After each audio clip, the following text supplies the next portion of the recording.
Hi guys, welcome back to my channel. I'm sorry about that intro, it just wasn't doing. So today we are going to be making a fruit cake in a pot. Can you believe that? I made this fluffy, perfect fruit cake in a pot. I swear, in my kitchen pot. And I'm also going to be showing you guys a comparison between baking in a pot as well as baking in a regular conventional oven. So basically I baked two of those pans, one in a pot and one in an oven, so you guys can see the difference. And I was really surprised, I swear to God, I was so surprised. Can you believe that cake was baked in a pot? So if you don't have an oven in your house, this is the trick, guys. This is the video for you, and you have to watch it to the end so you can understand what I am talking about. Okay, so guys, I'm going to give you guys 3 different tricks to baking in a pot. The first thing you have to make sure is you have to make sure your windows are open, because guys, like the kitchen was smoky as fuck, like everywhere was stuffy, and I was wondering why until I realized that, okay girl, you're baking in a pot and your windows are closed, so I had to open up the windows. And the second trick is when you turn on the heat, you have to turn on the heat to high at first for the first 5 minutes while your pot is on the heat, and then when you put your cake inside the pot, you should reduce it to the lowest, the barest minimum ever. Otherwise your cake will burn. It will like caramelize all around it, but the inside will not be done. So you just have a really hot pot and then reduce the heat so you can bake gradually.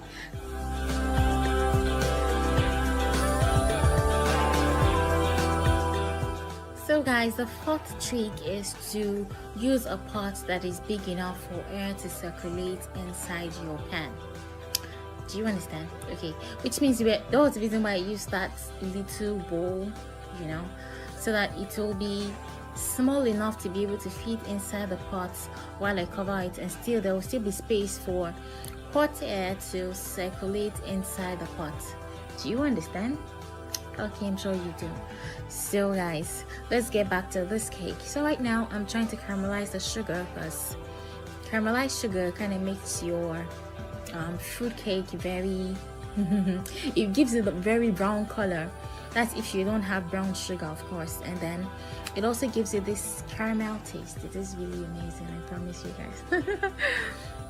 Okay guys, so we're going to transfer this into a pot, and then I'm going to mix all my batter together, and we're going to put it in 2 different baking pans, and then we're going to put one in the oven and the other one in a pot.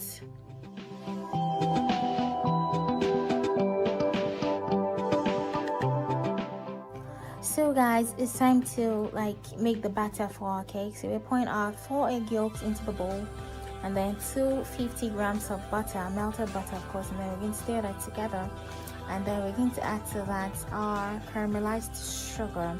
It's important at this stage to stir really well, because you want the caramel to melt in the butter and in your wet ingredient basically.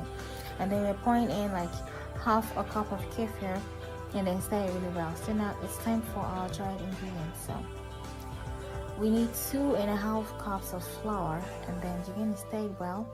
It's important that you don't overstir, because when you overstir your cake, it kind of beats out the gluten, and you don't want the cake to be tough. You want it to be crumbly and nice, and spongy. So, and then to that, I'm going to add a tablespoon of baking powder, a tablespoon of baking soda, a 1/4 teaspoon of salt, and then we're going to stir everything together. And then the last thing we're going to add is the fruit.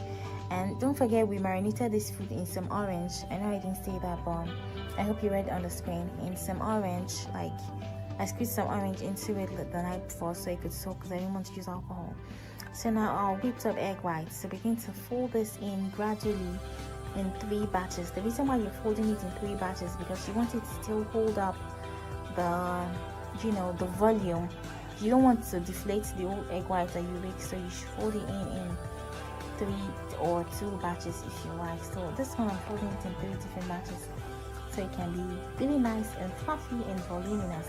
The reason why I'm doing this is because normally I don't bake my cakes this way, but I'm doing this because I'm going to bake one in a pan and in a pot, and I want it to give it as much as I want to give it a lot of chance to really rise. And I don't know, if you bake your cake this way, like you're already like helping it rise because of the air you already beat into the egg whites. So that's the reason why I'm doing this, because it never bakes in the pot.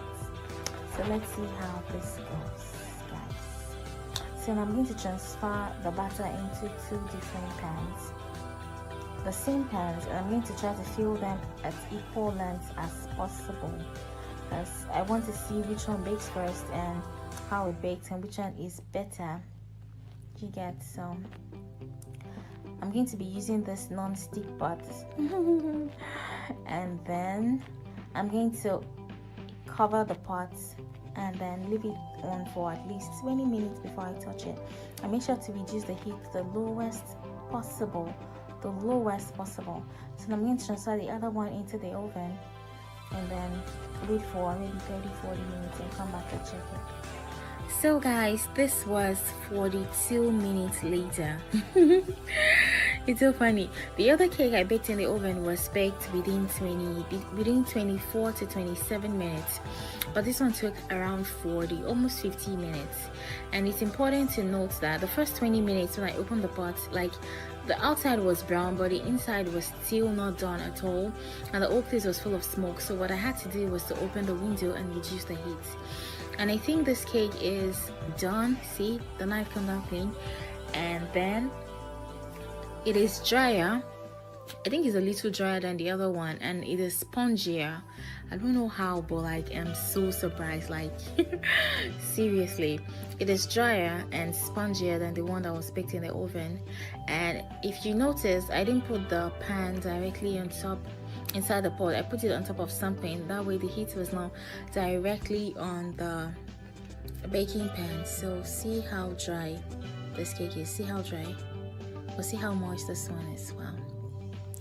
Okay, so guys, I'm going to take it out of the pan and show you guys how the look on the inside. So we're going to slice it open in the middle. So to be perfect, see how spongy.